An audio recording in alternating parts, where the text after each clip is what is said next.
Happy holidays and welcome to Asian American Life. I'm your host, Ernabel Demillo. We've got a festive show ahead to give you a taste of Asian American foods and spirits, along with inspiring acts of kindness that make a difference. Now, here's more.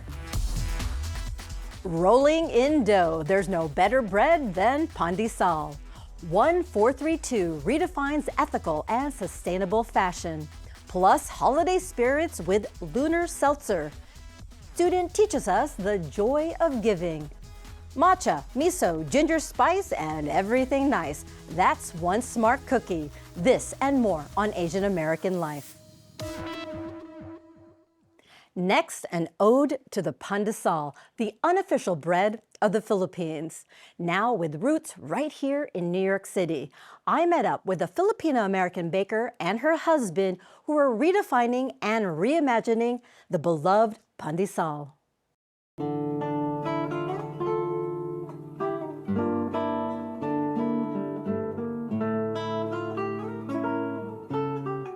Bread is universal. It can be found in every culture in the world.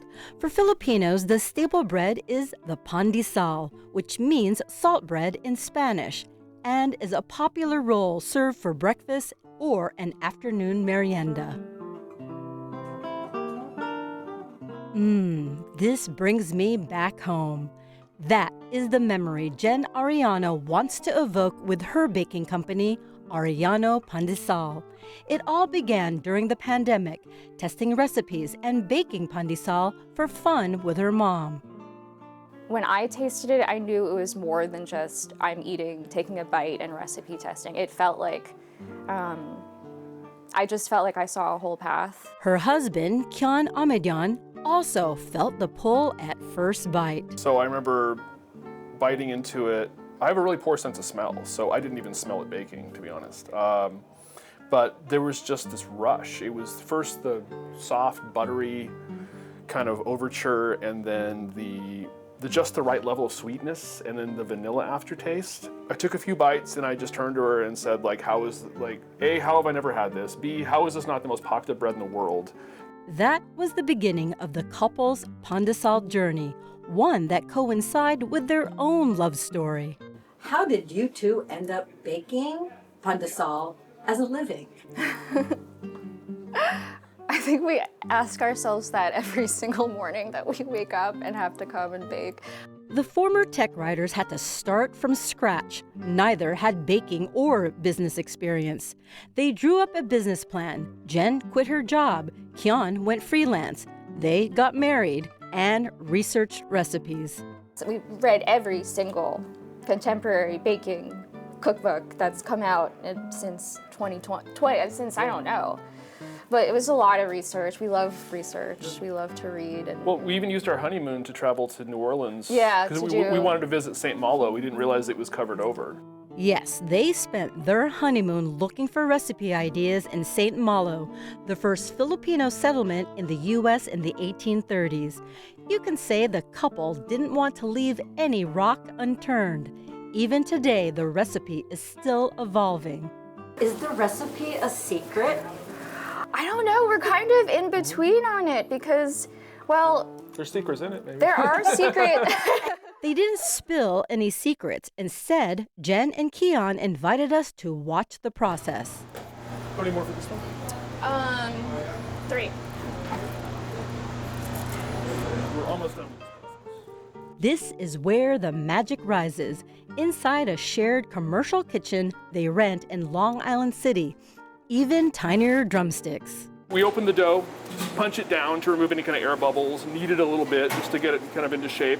Then I start dividing. So I cut it into the right size, throw it over to Jen, and then she rolls, places it on the tray. The couple who married in 2022 have perfected their baking process. They move around the kitchen in sync like a choreographed dance. They have no plans to open a dedicated storefront.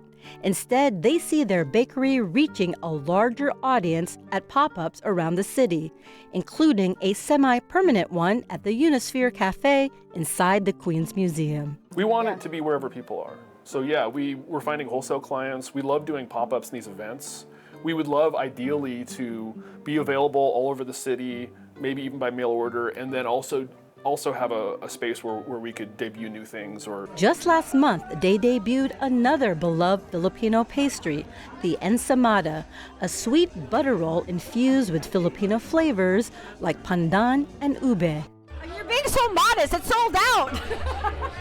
It sold out really quickly. Yeah, no, it's great. But their first love will always be the pandesal, the bread that not only brought the couple together, but also helped Jen connect with her Filipino heritage. And just having like the one-on-one experience with someone else made me feel that like, oh, if we do this, maybe someone else can feel like I'm Filipino enough too. For Asian American Life, I'm Ernabel Demillo. Fashion often comes with a hidden cost: fast trends, unfair wages, and a mountain of waste. One brand is proving that style can be both soulful and sustainable, pledging an unprecedented 50% of their profits to their artisans and to support schools in rural Pakistan.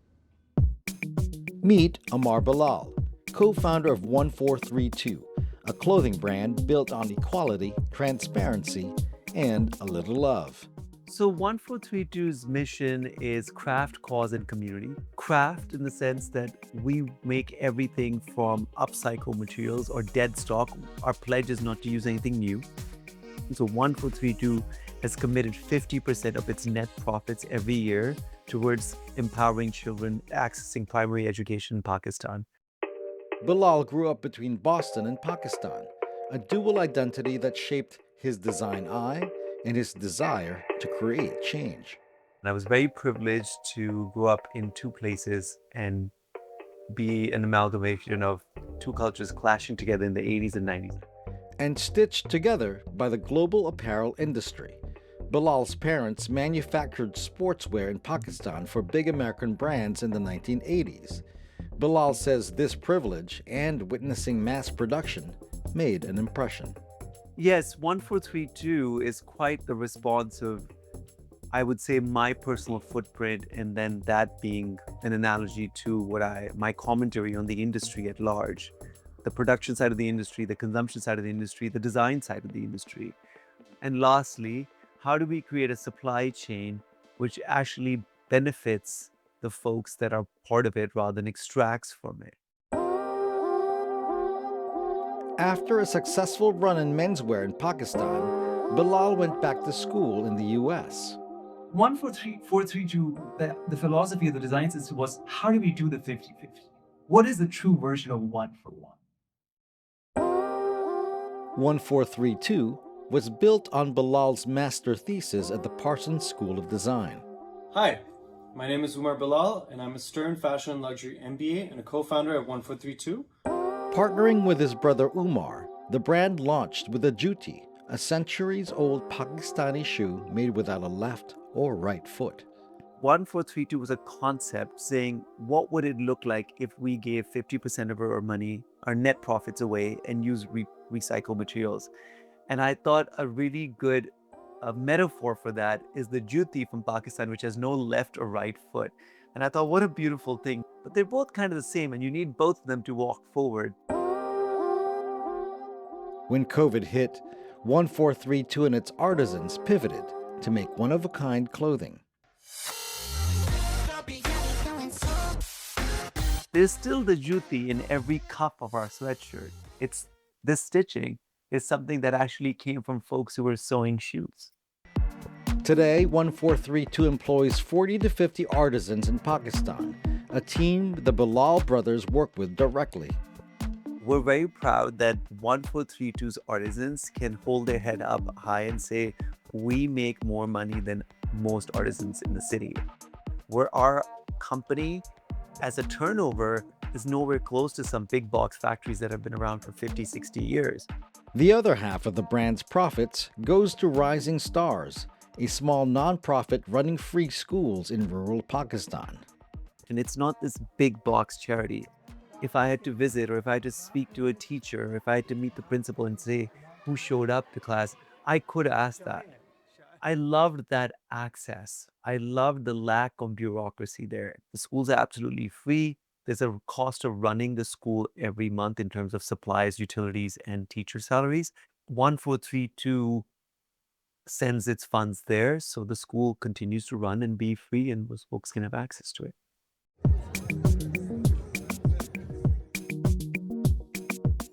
Each label is going to be signed off by every person who's contributed. So whoever the cutter was, somebody who's done the hand embroidery, somebody who stitched it. So even if you're buying a piece of clothing, you understand that there was a human who touched it, who made it, who cared for it, and now it's coming in your care. Belal says the folks who buy 1432's clothes and narrative are a source of hope. We might be different in 100 ways to one when it comes to race, religion, politics, but the idea of helping another who genuinely needs it, that feeling transcends all of that. Belal, who teaches design and sustainability, believes 1432's business model can be replicated. I don't expect everybody to give 50% of their money away. That's just that's our promise. I think good design is when you're actually designing something beautiful out of very few things. And by design, these digits are a coded message for the labor that's cherished. 143 was the pager code for I love you, 1 letters I, 4 letters love, and we added the 2. I wanted to call it something which is beyond language and culture, saying saying I love you too, making clothing all day long, be able to feed myself and the people that I love with it, and at the same time impact the lives of others. What else would anybody want to do? Isn't that what all of us are after? 1432 can be found at the Chelsea Market's Artists and Fleas and at the Union Square Holiday Market in New York City. For Asian American Life, I'm Rainer Ramirez.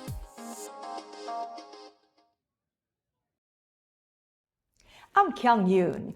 As we head into the holidays, one bold entrepreneur is shaking up the beverage aisle with a brand of hard seltzer that blends festive fizz with the flavors of his Asian heritage. Sean Rowe never imagined he'd start a beverage company, but the former tech designer says the spark came to him and his business partner Kevin Wong when they saw that the booming hard seltzer industry had no brand that reflected their Asian roots. The two, who've been best friends since college, started experimenting with home brewing, guided by flavors from their childhoods like yuzu, lychee, passion fruit, and Korean plum. Those early inspirations blossomed into Lunar, launched in 2021 as the first hard seltzer founded by Asian Americans and crafted with authentic ingredients sourced from Asia. Having grown up as a Korean American in this country and also having lived in Korea for part of my life as well too, I guess in many ways I was always different, and I feel like a lot of immigrants can relate to that, and children of immigrants can relate to that. But I think for my way, I was always taught that it's a strength and a wanting to build a brand that reflects that kind of ethos of not only embracing what makes you different, but embracing it as an advantage and something that's good to be proud of and a differentiator.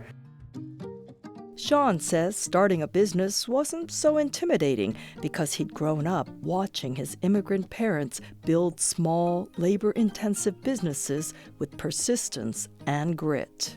Delis, grocery stores, laundromats, dry cleaners, car washes of those sorts.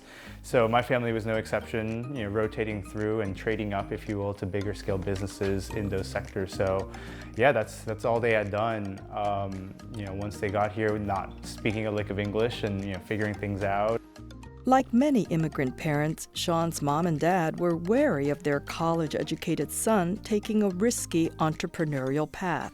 But a few key milestones, like landing in Trader Joe's, Whole Foods, and Target, helped win over their initial skepticism.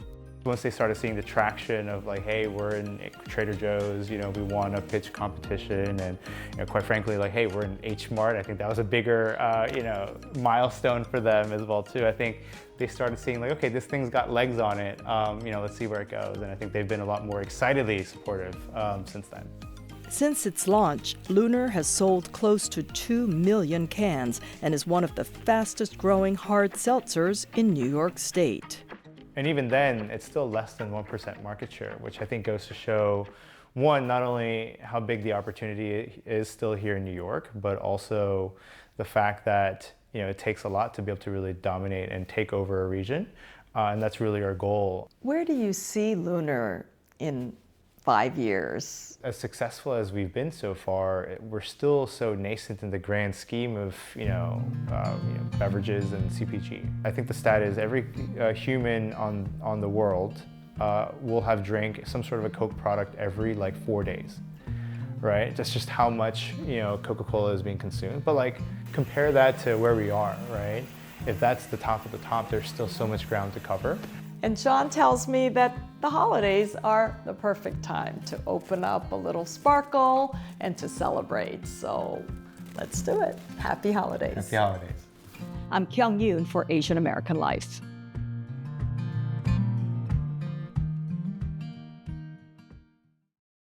I'm Vivian Lee. What would you do with $20,000? Well, a high school senior who made that much reselling sneakers decided to give it all away to CUNY in order to support higher learning and his South Asian American community.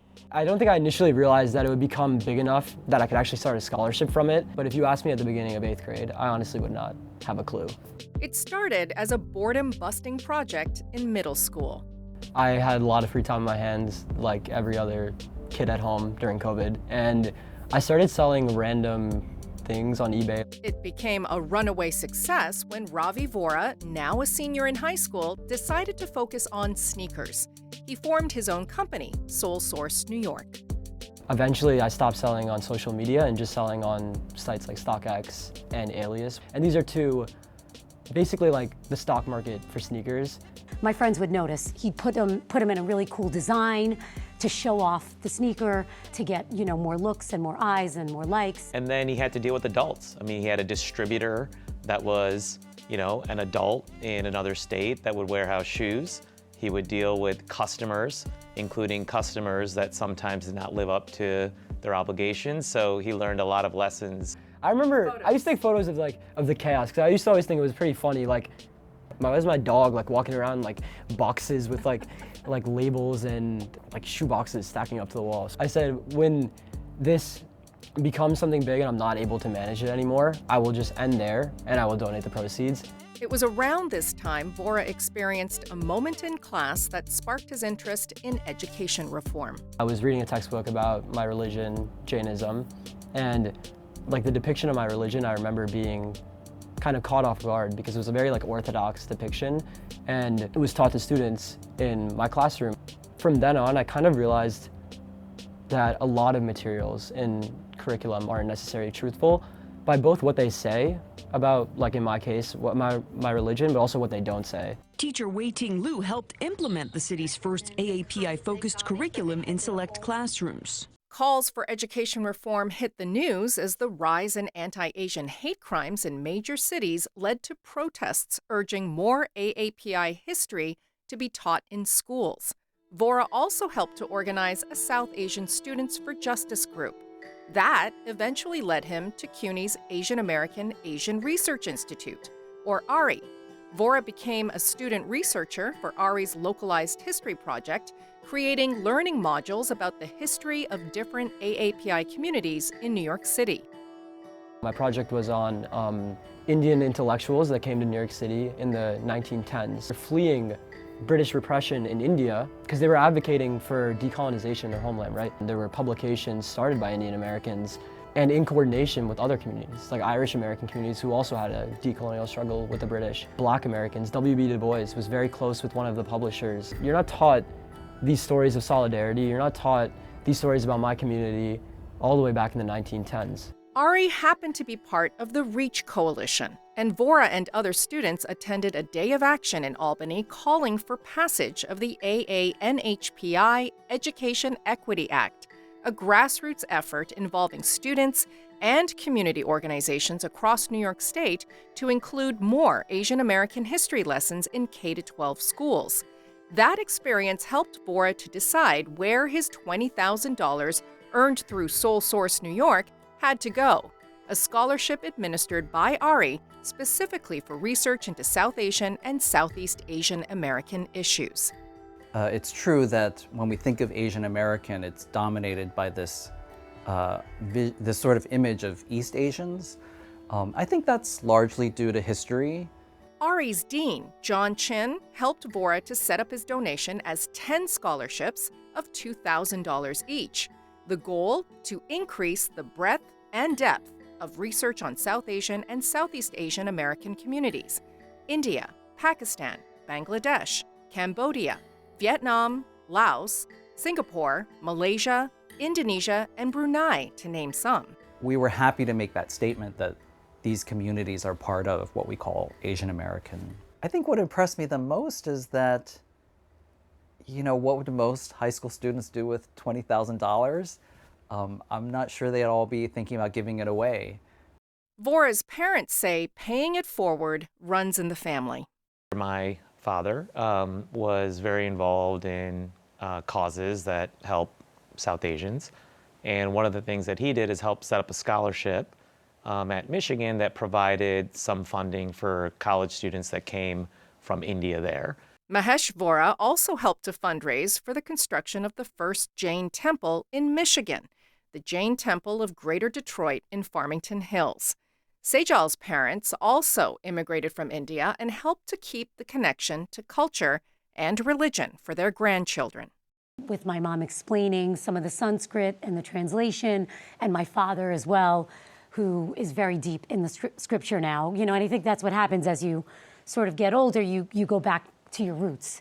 And so, I think a lot of that is now coming to light for Ravi, and he's taking more of an interest in that. And I hope that this scholarship, but also just like the work I mentioned across the Localized History Project, serves as an example that students can get involved. There's actually these grassroots movements, and you're going to advocate for a bill, you're doing the research, you're surveying people, you're interviewing people, you're talking to people. Like, that is what it's important. For Asian American Life, I'm Vivian Lee. Soy sauce, chili crisp, and miso. Not the usual ingredients you think of when baking cookies, but they should be, according to Lieu, author of 108 Asian Cookies.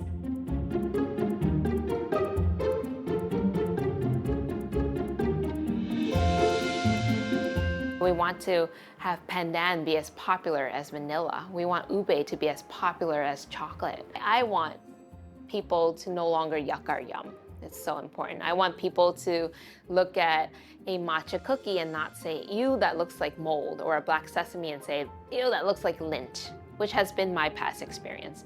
I want someone to go and say, ube cookie, I want that, amazing. A Mission food writer and author, Lieu, is carrying out in her latest cookbook, 108 Asian Cookies. I grew up eating chiffon cakes made with pork floss, or some seaweed or sesame seeds, or chives even.